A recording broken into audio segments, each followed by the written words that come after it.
Salut les Gunners, Hard Gunners, Metal Rose et tous ceux qui m'aiment. Je vais vous raconter l'histoire de Robert Leroy Johnson. Peut-être la connaissez-vous déjà, mais laissez-moi vous la narrer, car je pense que certains éléments vous ont échappé. C'est l'un des plus grands interprètes de blues de tous les temps. Ses succès se résument aux 29 chansons qu'il a écrites et enregistrées à Dallas et San Antonio de 1936 à 1937. Ses succès ont inspiré de nombreux et prestigieux musiciens. Mon pote Izzy Stradlin par exemple, ou encore Muddy Waters, Eric Clapton, Bob Dylan, Led Zeppelin ou encore les Rolling Stones. Est-ce que je dois sincèrement en citer d'autres ? Néanmoins, s'il est entré dans la légende, ce n'est certainement pas pour ses talents musicaux, contrairement à moi.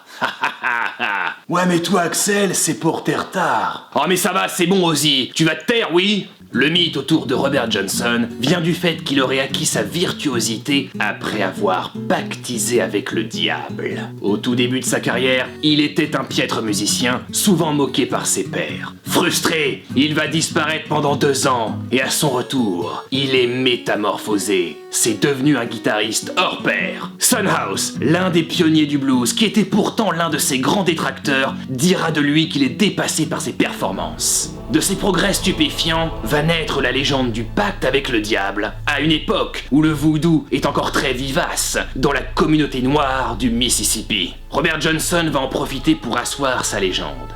Il va raconter qu'un soir très sombre, alors qu'il se promenait aux alentours de Clarksdale dans le Mississippi, il se perdit à un carrefour. Comme il commença à s'endormir, une brise fraîche le réveilla.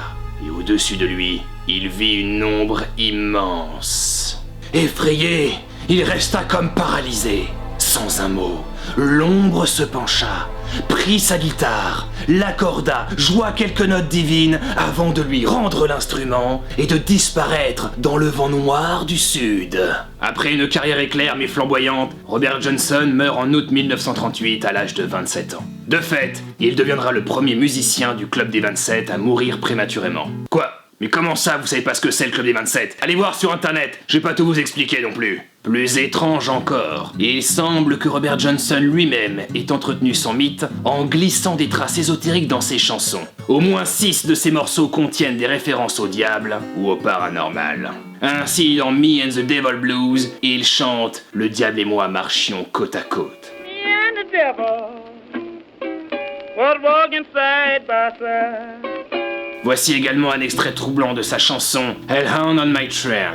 I got to keep moving, I got to keep moving. Blood falling down like hail, and the chain keeps on wearing me.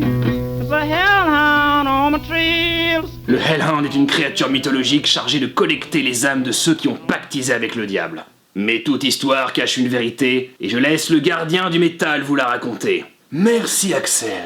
Même si la légende est tenace, il semble bien improbable que Robert Johnson ait passé un accord avec mon grand ami le Malin. En réalité, il est tout simplement retourné voir son père et a rencontré un certain Ike Zinderman, un autre bluesman qui est devenu son mentor. À partir de ce moment-là, il s'est beaucoup entraîné, a beaucoup joué dans des tavernes et a enrichi son jeu d'influences diverses. Mais une seconde, Ozzy, elle vient d'où cette histoire de pacte ? Eh bien, tu poses une bonne question, mon petit Axel. Il aurait emprunté sa légende à un autre bluesman, Tommy Johnson. Car ce même Tommy Johnson aurait prétendu lui aussi avoir pactisé avec le diable un soir à un carrefour pour devenir un virtuose de la guitare. Robert Johnson aurait donc repris cette histoire à son compte. À moins que Tommy Johnson, Robert Johnson, ils ont exactement le même nom de famille. Peut-être qu'elle ne lui était attribuée à tort. Ben c'est bien ce que j'ai dit. Provençal de Gaulois. De Gallois. Ouais, je vois ce que vous voulez dire. Vous êtes pas gaulois ?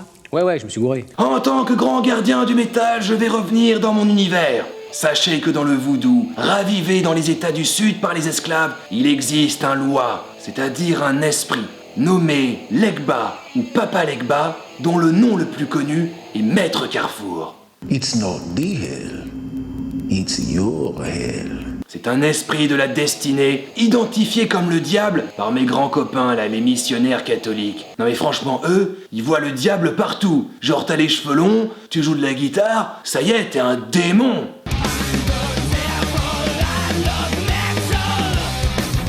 Ces musiciens de blues ont-ils réellement vu le démon? Ont-ils tous pactisé avec lui? Ou alors ont-ils tous travaillé leur jeu de guitare? C'est vous qui voyez. Même s'il a peut-être enjolivé sa propre histoire, on peut quand même remercier Robert Johnson pour son colossal héritage à la musique contemporaine. Sans lui, la country, le rock, le jazz, le blues, la pop et tous ses dérivés n'auraient peut-être jamais existé. Et ça aurait été bien triste. Pour en savoir plus sur ce Robert Johnson, je vous conseille l'excellent documentaire sur Netflix, Devil at the Crossroad, réalisé par Brian Hawks. Mais là, je vous vois venir. Mais Axel, pourquoi est-ce que tu nous parles de ce Robert Johnson? Pourquoi est-ce que tu nous parles de ce bluesman des années 30?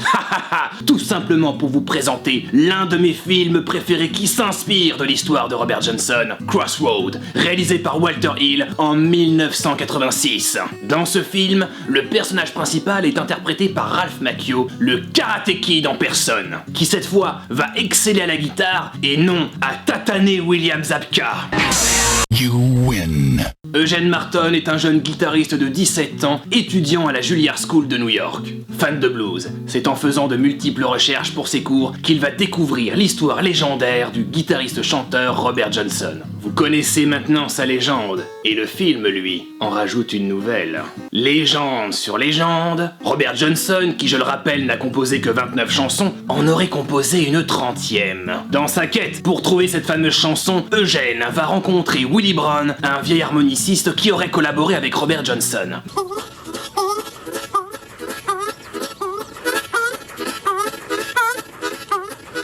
Allez, je m'arrête là parce que sinon je vous spoil tout le film. Sachez que Keith Richards devait initialement jouer le personnage de Jack Butler, mais finalement le rôle est revenu à Steve Vai. Steve Vai joue dans ce film.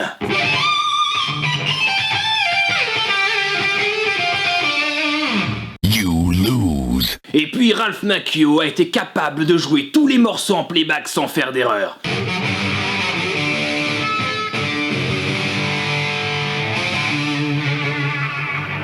Quand on sait que sur la BO, ce n'est autre que Ry Cooder qui joue, une performance comme celle-là est à souligner.